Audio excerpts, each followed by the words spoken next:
والصلاة والسلام على صاحب حسنه وجمال. أما بعد، أعوذ بالله من الشيطان الرجيم. بسم الله الرحمن الرحيم. يا أيها الناس قد جاءكم برهان من ربكم. صدق الله العظيم وصدق رسوله النبي الكريم.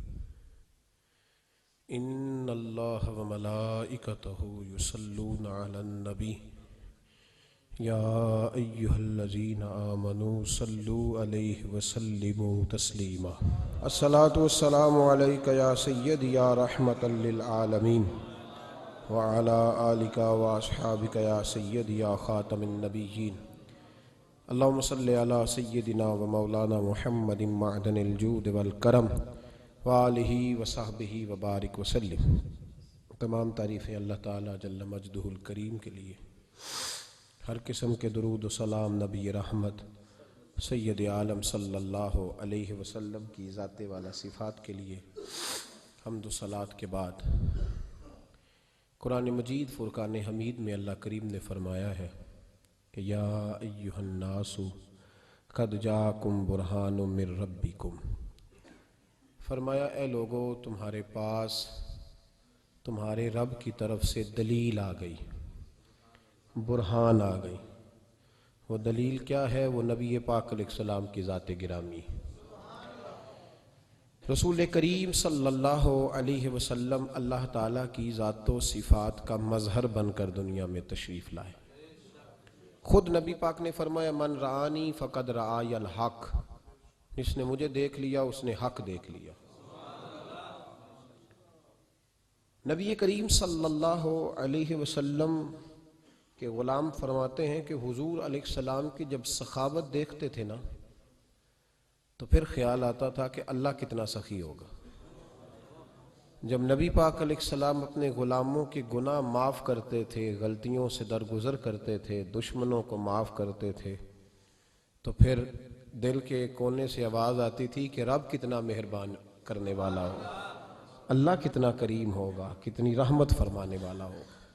اور جب رسول کریم علیہ السلام پردہ پوشی کرتے، درگزر کرتے، تو پھر اندازہ ہوتا تھا کہ رب کریم کتنا ستار ہوگا. نبی پاک علیہ السلام کے جو لوگ قریب جاتے تھے نا، خدا کے ہونے کا انہیں یقین ہو جاتا تھا. حضور کا انداز گفتگو، نبی پاک کا اٹھنا بیٹھنا، دینا تقسیم کرنا، معاف کرنا، غلاموں کو، غریبوں کو، ناداروں کو عزت دینا، ہر شخص کے حوالے سے نبی پاک صلی اللہ تعالیٰ علیہ وسلم کا انداز کریمانہ یہ پتہ دیتا تھا. لوگ کھو جاتے تھے اور سوچتے تھے کہ رب کتنا مہربان ہے، اللہ کتنا کریم ہے، اللہ کتنا ستار ہے. کچھ لوگ ایسے ہوتے ہیں جنہیں اللہ تعالیٰ ظاہری طور پر بڑا حسن دیتا ہے، لیکن وہ صاف رہتے نہیں، نفاست پسند نہیں ہوتے. سادہ ہونے میں اور میلا کچیلا ہونے میں فرق ہوتا ہے.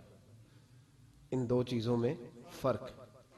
نبی پاک صلی اللہ تعالیٰ علیہ وآلہ وسلم نے بہت اعلیٰ لباس بھی پہنا ہے، بہت اعلیٰ لباس بھی حضور نے پہنا ہے. حضرت عبداللہ ابن عباس رضی اللہ تعالیٰ عنہ کی روایت صحیح ستہ میں موجود ہے. ایک صحابی نے ان سے کہا، ایک شخص نے ان سے کہا کہ آپ نے بڑے اچھے کپڑے پہنے ہیں. تو فرمانے لگے میرے محبوب بھی اعلیٰ سے اعلیٰ لباس زیب تن فرماتے تھے، لیکن امت کے لیے کہ غریب پریشان نہ ہو، محبوب علیہ السلام نے عاجزی کے طور پر کم قیمت کا لباس استعمال فرمایا. عاجزی کا معنی ہے کم قیمت کا لباس پہننا. سادگی کا مطلب یہ نہیں کہ آپ کے داڑھی پہ مٹی لگی ہو، چہرے پہ مٹی لگی ہو اور آپ بغیر غسل کے کئی دن گزار دیں. یہ سادگی نہیں ہے. سادگی یہ ہے کہ سادہ لباس ہو، جو مل جائے کھا لے، جو مل جائے پہن لے، کوئی نخرہ نہ ہو، کوئی اس کی طبیعت میں رعونت نہ ہو، تکبر نہ ہو. یہ سادگی ہے. کچھ لوگ بڑے خوبصورت ہوتے ہیں لیکن صاف ستھرے نہیں رہتے. میرے نبی کریم علیہ السلام کی صفائی کا، نفاست کا، حضور کے حسن کا، ظاہری حسن کا جو اللہ نے دیا تھا، اس کا حال یہ ہے کہ رب فرماتا ہے وَالضُّحَىٰ واللیل اذا سجا، محبوب تیرے چمکتے ہوئے چہرے کی بھی قسم ہو، اور جب اس کے گرد زلفیں چھا جاتی ہیں مجھے اس کی بھی قسم ہو۔ اور حضرت عبداللہ بن رواحہ نبی پاک کے صحابی ہیں، وہ فرماتے ہیں کہ حضور کوئی معجزہ نہ دکھاتے، نہ چاند توڑتے، نہ ڈوبا سورج موڑتے، نہ درختوں سے کلمہ پڑھواتے، کوئی معجزہ نہ دکھاتے، پھر بھی نبی پاک کا چہرہ اتنا خوبصورت تھا کہ لوگوں نے دیکھتے جانا تھا اور کلمہ پڑھتے جانا تھا۔ یہ حضور علیہ السلام کے ظاہری حسن کا حال تھا، لیکن اس کے باوجود اللہ کے محبوب آئینے کے سامنے کھڑے ہو کے کنگھی فرماتے تھے، تیل استعمال فرماتے تھے۔ اللہ کے محبوب علیہ السلام اپنے بالوں کے درمیان سے مانگ نکالتے تھے، آدھے بال ایک طرف ہوتے تھے، آدھے ایک طرف ہوتے تھے، اور صحابہ فرماتے ہیں کئی دفعہ حضور امامہ اتارتے تو ان بالوں کے بیچ جو خوشبو لگی ہوتی اس کا رنگ بھی ہم دیکھا کرتے۔ حضور صاف لباس پسند کرتے تھے۔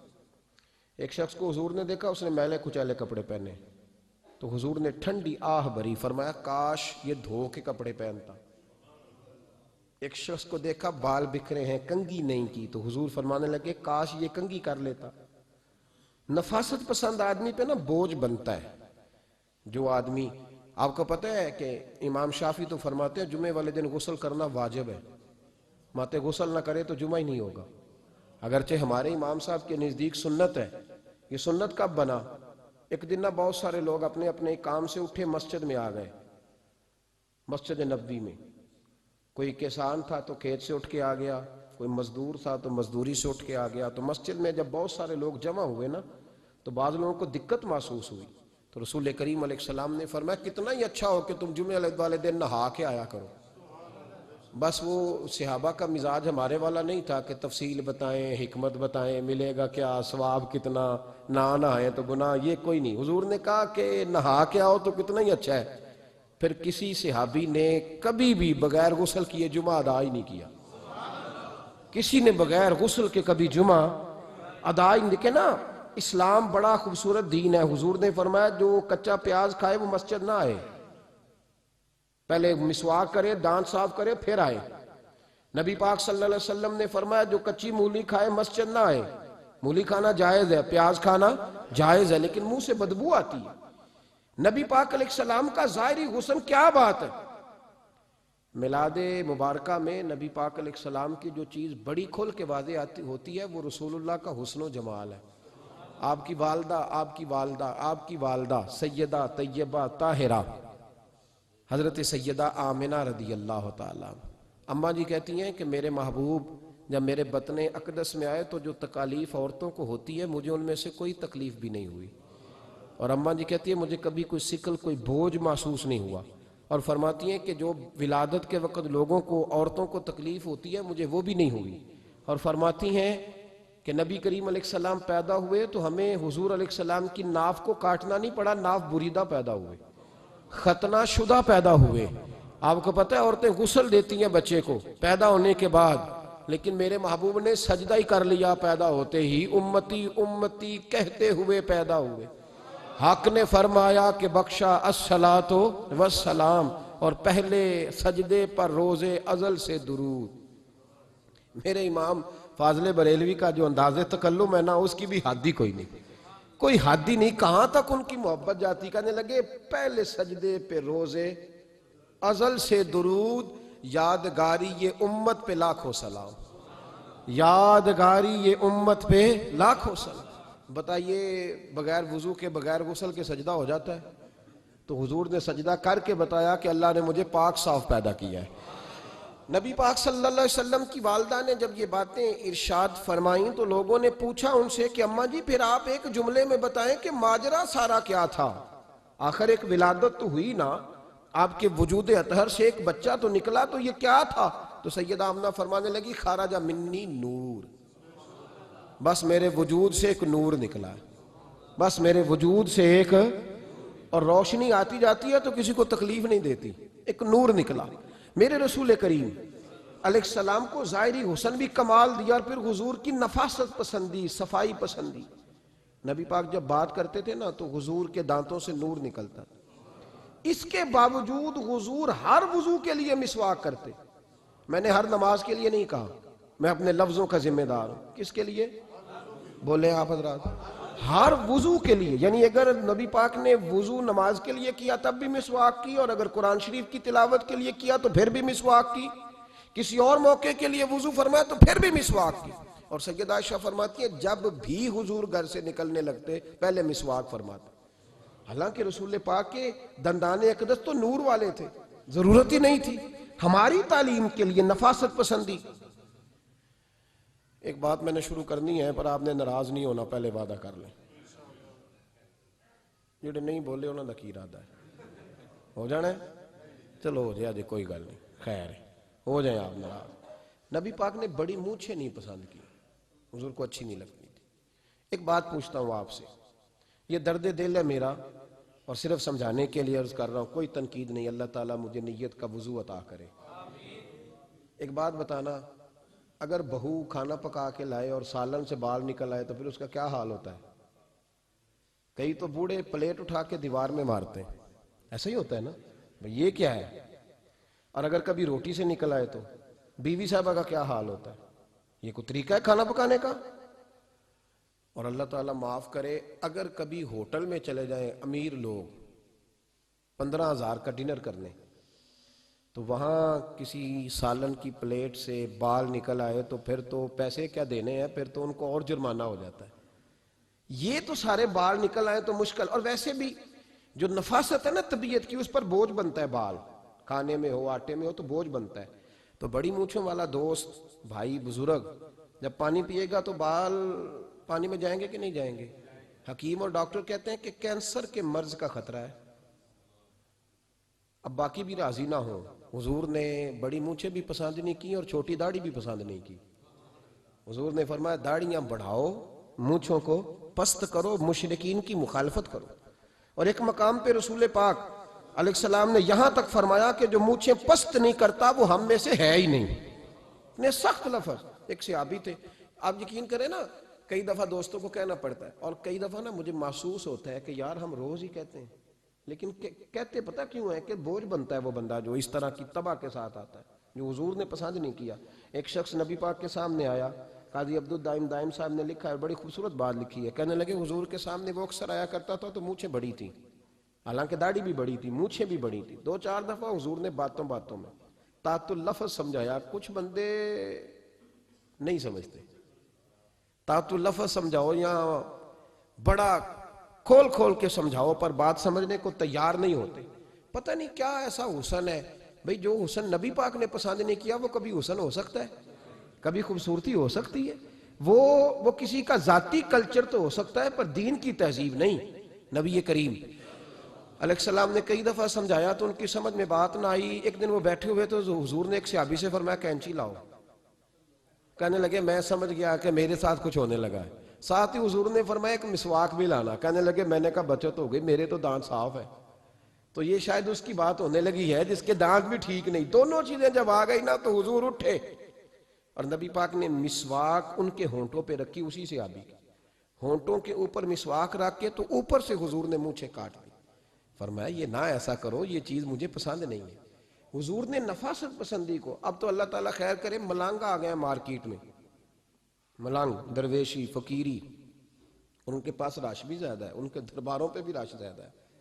ہاں جی، کہتے ہیں حضرت صاحب درویش آدمی ہے، بھئی روٹی تو پورے ٹائم پہ کھاتا ہے، مونچھیں کٹوانے میں ہی درویش ہو گیا ہے، نہ بال کٹواتا ہے نہ مونچھیں کٹواتا ہے۔ یہ گرو نانک کی تعلیمات ہیں، یہ نبی پاک کی تعلیم نہیں۔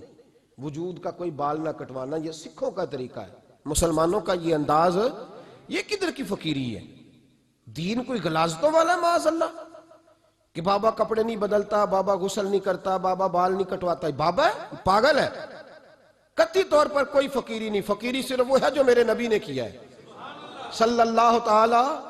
اس منبر پر بیٹھنا فقیری ہے چونکہ حضور ہر جمعے بیٹھا کرتے تھے، مصلی پہ نماز پڑھانا فقیری ہے چونکہ حضور ہر جمعے ہر 5 نمازوں کی حضور امامت فرماتے تھے۔ دین کی تبلیغ کرنا فقیری ہے جو میرے نبی پاک کیا کرتے، خلاف پیغمبر کسے راہ گزیر، وہ فقیری نہیں، وہ تماش بھی نہیں ہے، لوٹنے کا طریقہ ہے، اس کے علاوہ کوئی سٹائل نہیں۔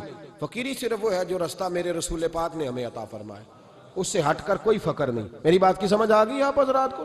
نبی پاک علیہ السلام صاف لباس، اچھے کپڑے، اجلا انداز۔ اچھا جو بات جہاں میں لے کے جانا چاہ رہا ہوں اس کو سمجھیں. ایک آدمی ظاہری طور پر بڑا خوبصورت ہو پر کپڑے میلے کچیلے پہنے، وہ بھی بندہ اچھا نہیں لگتا. ظاہری بھی حسن ہو، کپڑے بھی اس کے صاف ہوں، لیکن بولے سخت، باتیں ترش کرے، تلخ جملے بولے، تو اس کی بھی ساری پرسنالٹی ڈیمیج ہو جاتی، ختم. بڑا اچھا آدمی تھا، بڑا نورانی چہرہ تھا، بڑی خوبصورتی تھی، بڑا صاف ستھرا تھا، بڑا پاکیزہ تھا، کپڑے بھی بڑے خوشبو والے پہنے ہوئے تھے، بڑے صاف ستھرے لباس میں ملبوس تھا. لیکن جب اس نے بات شروع کی اور بزرگ تھا، سفید داڑھی تھی، معاذ اللہ تعالیٰ کسی بچے کو گالی دے دی، اچھا لگتا ہے؟ مجھے بتائیں اس کے پاس بیٹھنے کو دل چاہتا ہے؟ اس کی ساری پرسنالٹی جو ہوتی ہے وہ خراب ہو جاتی ہے، شخصیت کا جو ایک بھرم ہوتا ہے وہ ٹوٹ جاتا ہے. ایک روایت میری نظر سے گزری اور کیا ہی انداز ہے، امام زرقانی نے لکھی. ایک صحابی ہیں حضرت ابو قرصافہ رضی اللہ تعالیٰ عنہ. حضرت ابو قرصافہ رضی اللہ تعالیٰ عنہ فرماتے میں چھوٹا تھا، میری اماں اور میری خالہ مجھے ساتھ لے گئیں. میں نے کہا کہاں جانا ہے؟ کہنے لگے آؤ نبی پاک کا کلمہ پڑھنے جانا ہے. پڑھیے درود شریف صلی اللہ ہو، سارے پڑھیے، پھر پڑھیے ایک دفعہ صلی اللہ تعالیٰ علیہ. حضور کا ذکر ہو تو فوراً درود پڑھنا چاہیے. نبی کریم علیہ السلام کی بارگاہ میں نا میری خالہ اور میری اماں دونوں مجھے ساتھ لے گئیں کلمہ پڑھنے. کہتے ہیں جب ہم حضور کی بارگاہ میں پہنچے، کلمہ پڑھا، واپس آئے تو میری اماں اور میری خالہ آپس میں بات کرنے لگیں. میری خالہ کہنے لگی تو نے دیکھا ہے ان کا بولنا کتنا مزیدار تھا؟ میری خالہ کہنے لگی تو نے تو وہ دیکھا ہے، لیکن وہ جو غلام آیا تھا اس کے ساتھ ان کا رویہ کتنا پیارا تھا.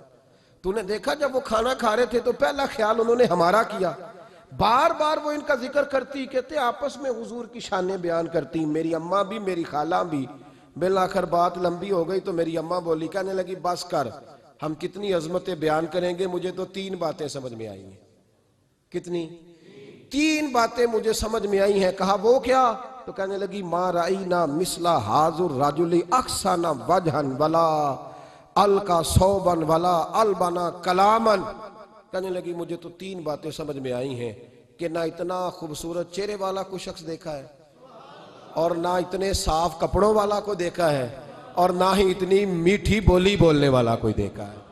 تینوں باتوں کی کمال ہے. ظاہری حسن بھی کمال، کپڑوں کی صفائی بھی کمال، اور رسول پاک کا بولنا بھی کمال، لب و لہجے میں مٹھاس بھی خوبصورتی والی.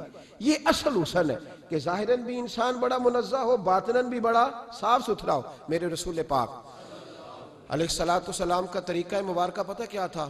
حضور صلی اللہ تعالیٰ علیہ وآلہ وسلم جب مسجد میں نماز پڑھ لیتے تو حضرت جعفہ رضی اللہ تعالیٰ عنہ فرماتے، بخاری کی حدیث ہے، فرماتے ہیں میں مدینہ شریف میں آیا تو حضور نماز پڑھ لیتے تو صحابہ نبی پاک کے پاس آتے اور حضور کا دست مبارک پکڑ کے پہلے چومتے پھر چہروں پہ ملتے، پہلے چومتے پھر چہروں پر. نبی پاک کے صحابہ حضور کے قدم بھی چوما کرتے، قدموں میں جھکا کرتے تھے. یہ تو بھائی اس وقت پتہ چلتا ہے جب کسی سے پیار ہو جاتا ہے، جب کسی بندے سے. میں اکثر مثال دیا کرتا ہوں اکثر کہ کسی کا بچہ پیشاب کرے تو کہہ آتی ہے، الٹی آتی ہے، لیکن اپنا بچہ بالوں میں بھی کر دیتا ہے، پھر کوئی کہہ نہیں آتی چونکہ اپنا ہے نا، پیار ہو گیا نا.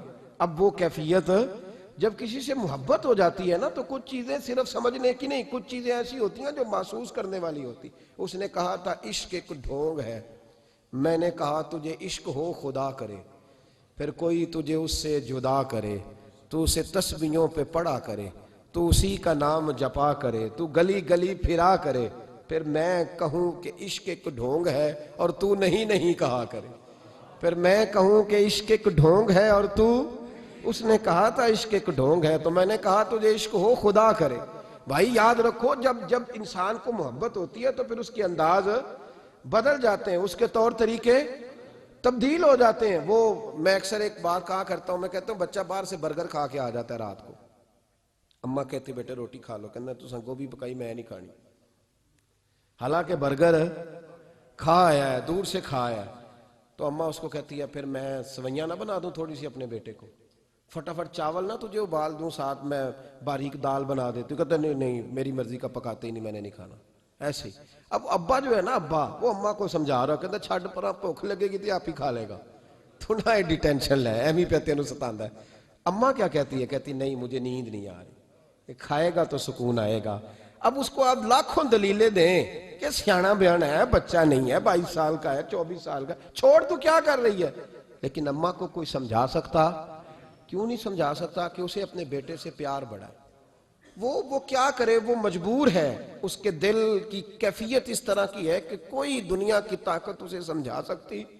سوال ہی نہیں پیدا ہوتا کوئی اسے سمجھا سکے۔ یہ ممکن کیسے ہو، کیسے سکتا ہے؟ یہ محبت ہے۔ میرے رسول پاک علیہ السلام کے صحابی حضرت جعفہ فرماتے ہیں میں حضور کی بارگاہ میں آیا تو صحابہ کیا کرتے؟ نبی پاک کا دست مبارک پکڑتے، پہلے چومتے پھر چہرے پہ ملتے، بخاری ہے۔ فرماتے میں نے کہا یہ کیا کر رہے ہیں؟ پھر اچانک میرا بھی دل کیا ذرا کر کے تو دیکھو، کچھ چیزیں چکھنے پہ پتہ لگتا ہے کتنی مزیدار ہے۔ کہتے میں بھی قریب گیا، حضور کے دست مبارک میں نے ہاتھ ڈالا، فرماتے ہاتھ پکڑا ہی تھا کہ نبی پاک کا ہاتھ برف سے بھی زیادہ ٹھنڈا۔ فرماتے ہیں پھر میں نے پکڑ کے چہرے پہ ملا تو کستوری سے زیادہ خوشبو آ رہی تھی دست مبارک۔ فرماتے ہیں اب میرا چھوڑنے کو دل ہی نہیں کر رہا تھا، اب میری طبیعت نہیں مان رہی تھی۔ میرے نبی کریم علیہ السلام اللہ کی دلیل ہیں، ہر پاکیزگی، ہر حسن، ہر کیف اللہ نے اپنے رسول کو عطا فرمایا۔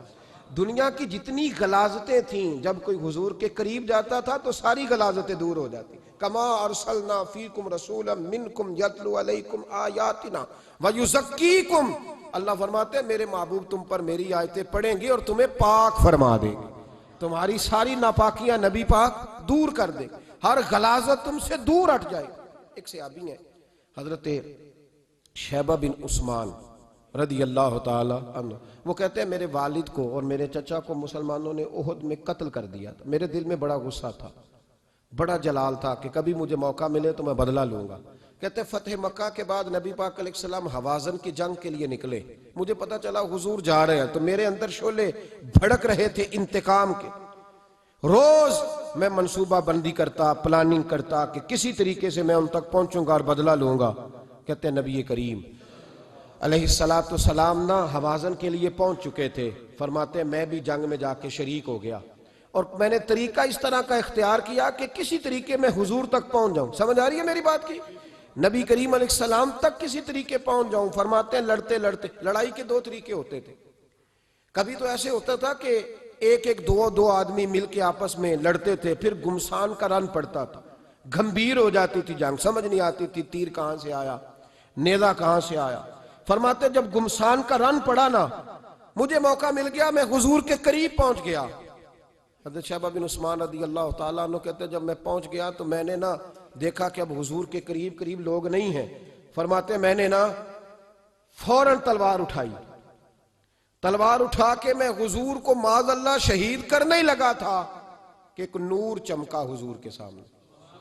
پڑھیے درود صلی اللہ علیہ وسلم۔ کہتے ہیں ایک نور چمکا، اتنی تیزی تھی اس نور میں کہ میری آنکھیں بند ہو گئی، میرے ہاتھ سے تلوار گر گئی، آنکھیں چندھیا گئی میری۔ فرماتے تلوار میرے ہاتھ سے چھوٹ گئی۔ اب جب وہ روشنی مدھم ہوئی نا تو میں نے دیکھا نبی پاک سامنے کھڑے مسکرا رہے ہیں۔ میں نے کر دی، آپ نے سن لی، ذرا دیکھو تو صحیح، جو تلوار لہرائے اسے دیکھ کے بھی کبھی کو مسکرایا ہے، جس نے تلوار ہی لہرا دی، جو شہید کرنے ہی لگا تھا، پہنچ گیا تھا۔ لیکن یہ اخلاق میرے رسول پاک کا ہے صلی اللہ اعلیٰ حضرت فاضل بریلوی کا ایک شعر میں نے پڑھا۔ کچھ چیزیں ایسی ہوتی ہیں جو بس نا وہ آتی تو سامنے ہیں لیکن وہ اتنا لطف دے جاتی ہیں کہ ٹھنڈا ہو جاتا ہے مزاج۔ رات کو میں شعر پڑھ رہا تھا اعلیٰ حضرت کا فاضل بریلوی رحمت، اور میں نے شعر پڑھا تو مجھے اچھا لگا سنانا۔ ایک دوست کو میں نے فون کیا، میں نے کہا یار ذرا شعر تو سن لے، یہ پہلی دفعہ نظر سے گزرا ہے، ابھی سیدھا سادہ لیکن روح تک اتر گیا۔ اعلیٰ حضرت فرمانے لگے نبی پاک کے بارے میں، فرمانے لگے سیدھی سیدھی روش پر کروڑوں درود، سیدھی سیدھی روش پر، بالکل سیدھی ہے حضور کی باتیں، کسی پیچیدگی کی ضرورت نہیں۔ کہنے لگے سیدھی سیدھی روش پر کروڑوں درود، سادی سادی طبیعت پہ لاکھوں سلام، سادی سادی طبیعت پہ سیدھی سیدھی روش پر کروڑوں درود اور سادی سادی طبیعت پہ لاکھوں سلام۔ میرے نبی کریم صلی اللہ علیہ وسلم مجھے دیکھ کے مسکرائے اور فرمایا جب حضور مسکرائے نا تو میں نبی کریم علیہ السلام کو دیکھ کے حیران ہوا کہ میں نے تلوار تانی تھی اور حضور نے مسکرانا شروع کیا۔ فرماتے اب حضور نے مجھے بلایا، آواز کے ساتھ نہیں بلایا، حضور نے اشارہ کیا یوں کر کے، فرمایا ادھر آؤ نا۔ فرماتے مجھے اب یہ بھی سمجھ نہیں آئی کہ کس نے مجھے اٹھا کے حضور کے قریب کر دیا۔ فرماتے ہیں میں نبی کریم کے قریب گیا تو حضور نے میرے دل پر 3 تھپکیاں دی. ایک تھپڑ ہوتا ہے، ایک تھپکی ہوتی ہے، پتہ ہے نا فرق کا؟ ایک تھپڑ کو مارے تو جلال آتا ہے اور تھپکی دے تو پیار آتا ہے. کہتے ہیں حضور نے 3 تھپکیاں دی اور دی بھی میرے دل پر، 1 پھر 2 پھر 3. کہتے ہیں پہلی تھپکی دی تو میرے اندر سے کفر نکل گیا، دوسری تھپکی دی تو میرے اندر ایمان داخل ہو گیا، اور تیسری تھپکی جب نبی پاک علیہ السلام نے دی تو مجھے ہر چیز سے بڑھ کر رسول اللہ سے پیار ہو گیا، محبت ہو گئی نبی کریم سے. آپ فرماتے ہیں اب حضور نے نا فوراً میرے ہاتھ میں تلوار تھمائی. فرمایا پہلے تو ہمارے خلاف لڑ رہا تھا، تلوار پکڑ، اب ہماری طرف سے لڑ، تلوار پکڑ اور لڑ. آپ فرماتے ہیں میں اتنا لڑا کہ جو حضور کا دشمن سامنے آتا میں گلا کاٹ دیتا، جو آتا میں اس کے ٹکڑے کر دیتا. فرماتے ہیں پہلے میں باپ کا بدلہ لینے آیا تھا اور اب میرا یہ حال ہے کہ اگر میرا باپ بھی سامنے آئے گا تو میں اس کا بھی گلا کاٹ دوں گا، لیکن حضور کے قریب کسی کو جانے نہیں دوں گا. حضرت شیبہ بن عثمان کہتے ہیں جنگ ختم ہو گئی، حضور خیمے میں گئے، میں بھی گیا. اب نبی پاک لوگوں سے باتیں کر رہے ہیں، حضور لوگوں سے باتیں کر رہے ہیں. میں ایک کونے میں بیٹھا سوچ رہا ہوں کہ میں تو بدلہ لینے آیا تھا، یہ میرے ساتھ ہوا کیا؟ حضور لوگوں سے باتیں کرتے جا رہے ہیں، میں سوچتا جا رہا ہوں کہ میں تو انتقام لینے آیا، یہ کیا معاملہ ہوا؟ کہتے ہیں محبوب نے اچانک میری طرف نظر اٹھائی اور فرمانے لگے شیبہ ایک ارادہ تو نے کیا تھا جو غلط تھا، اور ایک ارادہ میرے رب نے کیا ہے اور تیرے اوپر فضل فرما دیا ہے.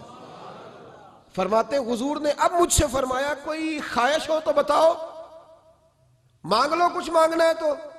میں نے عرض کی یا رسول اللہ میری بخشش کی دعا کر دیں، بڑا میرا خوفناک ماضی ہے، میں اسلام کا بڑا دشمن رہا ہوں، حضور دعا کر دیں، یاد ماضی عذاب ہے یا رب، چھین لے مجھ سے حافظہ میرا، یا رسول اللہ بڑے گناہ ہیں میرے، دعا کر دیں. کہتے ہیں میں نے دعا کے لیے کہا اور حضور پھر دوسرے لوگوں سے باتیں کرنے لگے، کبھی اس سے کبھی اس سے کبھی اس سے. میں سوچنے لگا کہ میری بات کا کوئی جواب ہی نہیں آیا.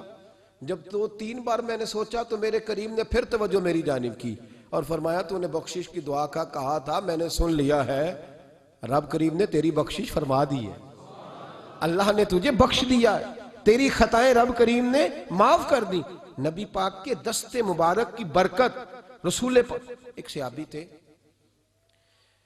حضرت فرقد ان کا نام تھا رضی اللہ تعالی. پہلے نا میں جب گفتگو کیا کرتا تھا نا تو میں صحابہ کا نام نہیں لیتا تھا، میں کہتا تھا ایک صحابی فرماتے ہیں، چونکہ صحابہ کے نام مشکل تھے، لوگوں کو یاد نہیں رہتے. ایک دن میرے دل میں خیال آیا کہ نام لیں گے نہیں تو انہیں آئیں گے کیسے، چلو خود کسی کو یاد ہو جائے گا. تو مجھے اچھا لگا، پچھلی دفعہ میں نے حضرت ساسا بن ناجیہ کا نام لیا تو مجھ سے میرے دوستوں نے کہا ذرا لکھ کے دیں کیا نام تھا. مجھے خوشی ہوئی کہ یار اگر یہ لفظ کہے جائیں گے تو لوگوں کو دلچسپی ہوگی.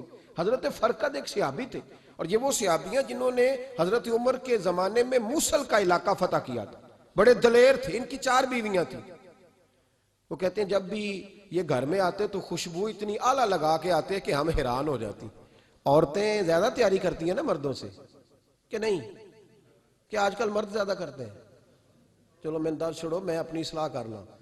تسی دوواں گلاں تے انجن کیتا ہے، اب پتہ نہیں سچ کیا ہے، کون زیادہ تیاری کرتا ہے؟ چلو بیٹھے جو مرد نے. ویسے میرے پاس جو اخباری تراشے ہیں ان میں یہ لکھا ہے کہ آج کل مردوں کے میک اپ پہ زیادہ خرچ آنے لگا ہے، یہ تحقیقی رپورٹ ہے. اور پاکستان میں سب سے زیادہ جو اخراجات ہیں وہ میک اپ کے سامان کے ہیں. پہلے لڑکیاں بیوٹی پارلر جاتی تھی، اب لڑکے بھی جاتے ہیں. پہلے صرف دلہن جاتی تھی، اب سارا خاندان جاتا ہے. اللہ تعالیٰ معاف کرے. اس کے باوجود بڑی غربت ہے ملک میں، پریشانی بھی بڑی ہے. اس کے علاوہ ہمیں غریبوں کا درد ہے، اس کے باوجود ہم لوگوں کی مدد کرنا چاہتے ہیں. پتہ نہیں کیا ترجمہ کیا ہم نے غریب پروری کا، کیا معنی بنایا، اللہ ہی بہتر جانتا ہے. کہ وہ چیزیں جن کی بالکل حاجت نہیں، بالکل ضرورت نہیں، ان پر لاکھوں لٹا کے کہتے ہیں وہ دیکھو بیچارے کو روٹی نہیں مل رہی. تو بھائی آپ مہربانی کرتے خالی کنگھی کر لیتے، باقی پیسے غریب کو دے دیتے. لیکن چلے معیار ہے نا ہمارا اپنا معیار ہے، اس پر میں جاتا نہیں، بات نہیں کرتا. نبی کریم علیہ السلام کہ صحابی ان کی ازواج کہتی ہیں کہ اب عورتیں زیادہ تیاری کیا کرتی تھیں، لیکن وہ جب گھر آتے نا تو اتنی خوشبو لگاتے. کہتی ہم چاروں مل کے کوشش کرنے لگی، ڈھونڈنے لگی کہ وہ خوشبو کا پتہ کریں جو یہ لگاتا ہے. ہم نے بازار سارے تلاش کر لی. عرب کے اندر آج بھی خوشبو کا بڑا شوق ہے اور بڑی مہنگی خوشبو ملتی ہے، کبھی آپ بازار جائیں. کہتی ساری خوشبوئیں لگا لی، تھک گئیں. ایک دن چاروں سوتنے مل کے بیٹھی، کہنے لگی ہم نہیں اس کا مقابلہ کر سکتے، آج پوچھ ہی لے کہاں سے خوشبو لگاتا ہے، پوچھ ہی لیتے ہیں، چلو بات ہی ختم ہو جائے، پوچھ لیں۔ یہ ہم جتنی مرضی آلہ لگائیں، جب یہ آ جاتا ہے نا، کچھ لوگ میرے محفل ہوتے ہیں، جہاں آ جاتے ہیں وہاں چھا جاتے ہیں، تو یہ جب آتے ہیں تو چھا ہی جاتے ہیں، کیا کریں، اس طرح کا میرے محفل ہے، کیا کریں اس کا۔ فرمانے لگی ایک دن چاروں سوتنوں نے مل کے ان کو بٹھا لیا، کہنے لگی بتاؤ تو صحیح خوشبو کون سی لگاتے ہو؟ کہنے لگے کوئی بھی نہیں، کبھی لگائی نہیں، آج تک نہیں لگائی۔ تو کہتے ہیں بیویاں کہنے لگی صحابہ تو غلط بیانی نہیں کرتے، پر آپ کیا بات کر رہے ہیں، یہ کیسے ہو سکتا ہے کہ آپ آتے ہیں تو ہم حیران ہو جاتی ہیں۔ فرمانے لگے جس دن کی تم لگی ہوئی ہو نا میری خوشبو کا مقابلہ کر دے، مجھے پہلے دن کا ہی پتا ہے۔ تو میں نے کہا چلو زور لگا ہی لیں، دیکھ ہی لیتے ہیں کہاں تک بات جاتی ہے تمہارے پاس جتنا زور لگا لو۔ بہرحال میں اللہ کی قسم اٹھا کے کہتا ہوں کبھی نہیں لگائی۔ تو بیویاں کہنے لگی پھر بتا تو صحیح، تو ایک دلیر آدمی ہے، اور جو دلیر لوگ ہوتے ہیں وہ خوشبوؤں کے اور کپڑوں کے اور ان چیزوں میں زیادہ وقت نہیں لگاتے، ان کے تو مشن اور طرح کے ہوتے ہیں، آپ تو مجاہد قسم کے آدمی ہیں پر ہر وقت خوشبو آتی ہے۔ تو حضرت فرقد رو پڑے، کہنے لگے بیمار ہو گیا تھا، لاچار ہو گیا تھا، حکیموں طبیبوں نے انکار کر دیا، وجود پر میرے آبلے نکل آئے، پھنسیاں بن گئی، ان میں پیپ بھر گئی، بیٹھ نہیں سکتا تھا، اٹھ نہیں سکتا تھا۔ جب تھک گیا نا تو دروازہ رسول پہ چلا گیا، جب تھک گیا طبیبوں کا تھکایا ستایا حضور کی بارگاہ میں، کہا محبوبہ دیکھے تو صحیح میرا کیا حال ہے۔ حضور ذرا دیکھے، چل نہیں سکتا، سو نہیں سکتا، بیٹھ نہیں سکتا، تیرے علاوہ غم کسے بتاؤں۔ کہتے ہیں حضور نے فرمایا ستر ڈھانپ لے، باقی سارے کپڑے اتار دے، ستر ڈھانپ لے۔ کہتے ہیں ٹخنوں سے لے کر ناف تک میں نے ستر ڈھانپ لی، باقی سارے کپڑے اتارے۔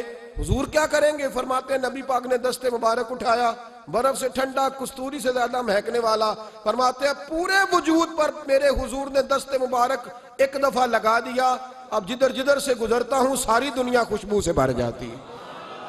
یہ نبی پاک کا دیا ہوا نور ہے، یہ حضور کی عطا کردہ شفا ہے، یہ رسول پاک کے حسن کی خیرات ہے۔ ایک شاعر نے ایک فقرہ کا کمال کر دی، کہنے لگا ظلمت کو ان کے نور نے کافور کر دیا، جس پر پڑی نظر اسے بھی نور کر دیا۔ رسول پاک علیہ السلام کے دست خیر میں وہ برکات تھی۔ حسن کی دو قسمیں ہوتی ہیں، ایک حسن ہوتا ہے ملمہ سازی والا، بیوٹی پارلر والا، ایک حسن ہوتا ہے باطن کا۔ بچے پتہ کیوں خوبصورت ہوتے ہیں؟ اس پر علماء مناطقہ نے بحث کی ہے، محدثین نے لکھا ہے۔ بچہ گدھے کا بھی ہو تو پیارا لگتا ہے، چھوٹا بچہ اگر اس کا رنگ بہت گورا نہ بھی ہونا، صرف چھوٹا ہو وہ پیارا لگتا ہے، اس میں ایک جاذبیت ہوتی ہے۔ اس پر ہمارے مفسرین نے، محدثین نے، علماء مناطقہ نے ایک بحث کی ہے۔ وہ کہتے ہیں اصل بات یہ ہے کہ بچے جھوٹ نہیں بولتے، بددیانتی نہیں کرتے، دھوکہ نہیں کرتے، یہ جو اندر کی عیاریاں ہوتی ہیں نا چہرہ بھی خطرناک کر دیتی ہیں، اور جب اندر حسن ہوتا ہے تو باہر بھی حسن ہی ہوتا ہے۔ بچے میں کوئی مکاری عیاری نہیں ہوتی، فساد نہیں ہوتا، نیت میں فطور نہیں ہوتا، کسی کو لوٹنے کا ارادہ نہیں، کسی کو شیشے میں اتارنے کا پروگرام نہیں بتاتا، بچہ چرب زبان نہیں ہوتا، اس کو طریقہ نہیں ہوتا، وہ لوگوں کو قائل کرنے کے ہر وقت دوڑتا نہیں، الٹی سیدھی گیمیں نہیں چلاتا، کیونکہ اندر حسن ہوتا ہے تو وہ حسن اس کے چہرے پر معصومیت بن کے آتا ہے۔ سمجھ آ رہی ہے میری بات کی؟ اس کی دلیل میرے رسول پاک علیہ السلام نے بخاری میں فرمایا اللہ کا ولی وہ ہے جس کا چہرہ دیکھو تو اللہ یاد آ جائے۔ اب یہاں یہ نہیں فرمایا گورا چٹا ہو، خوبصورت ہو، بس اس کے چہرے میں معصومیت ہوتی ہے، وہ سچا ہوتا ہے، وہ کھرا ہوتا ہے، اس کا حسن چہرے پہ آتا ہے۔ میرے رسول کریم علیہ السلام کا جو حسن تھا نا، وہ اندر کی صداقت کی روشنی تھی، وہ اندر کے کیف کا نور تھا جو حضور کے چہرے پر عیاں ہوتا تھا۔ اس لیے نبی پاک کا چہرہ جو تھا وہ آنکھیں چدھیاتا نہیں تھا، بلکہ آنکھوں کو اچھا لگتا تھا۔ شاہ عبد الرحیم صاحب محدث دہلوی شاہ ولی اللہ صاحب کے والد ہیں، اور ہمارے بر صغیر پاک و ہند میں جتنے بھی مسالک ہیں یہ سارے شاہ ولی اللہ صاحب کے شاگرد بنتے ہیں۔ وہ کہتے ہیں میرے ابا جی نے خواب دیکھا اور خواب میں انہیں رسول اللہ کا دیدار نصیب ہوا۔ تو نبی کریم علیہ السلام کی بارگاہ میں شاہ ولی اللہ صاحب کے ابا جی کہنے لگے حضور ایک بات بڑی اڑ گئی ہے میرے دل میں، بڑی، تو کتابوں سے جواب نہیں ملا، آج رب کریم نے موقع دیا ہے اس سوال کا جواب۔ تو کہ عبد الرحیم پوچھو کہ یا رسول اللہ حضرت یوسف کا حسن دیکھ کے لوگوں نے انگلیاں کاٹ لی، پر آپ کو تکنے والے تکتے ہی رہے۔ کوئی بھی ہوش نہیں ہوا, کسی نے انگلی نہیں کاٹی. تو کہتے محبوب نے فرمایا عبد الرحیم رب کریم نے اپنی غیرت کے ساتھ میرے حسن پر 70,000 پردے ڈالے. یہی بہتر ہے کہ پردوں میں وہ پردہ پوش رہے, وہ اگر پردے اٹھا دے تو کسے ہوش رہے. فرمایا 70,000 پردوں میں چھپا ہوا حسن ہے, ورنہ کسی کی طاقت تھی کوئی بات کر سکتا, جرت تھی کسی شخص کی. میرے حبیب پاک سید عالم حضرت عبداللہ ابن سلام رضی اللہ تعالیٰ عنہ اہل یہود کے بڑے عالم تھے. فرماتے میں تورات زبور انجیل کا جاننے والا تھا. جس دن حضور مدینہ طیبہ قصوہ نامی اونٹنی پر بیٹھے تھے, میں حضور سے مناظرہ کرنے بحث کرنے آیا. میرے ساتھ میرے شاگرد تھے, ارادہ تھا بحث کروں گا, نبی پاک کو بڑے معاذ اللہ کڑوے کڑوے سوال کروں گا.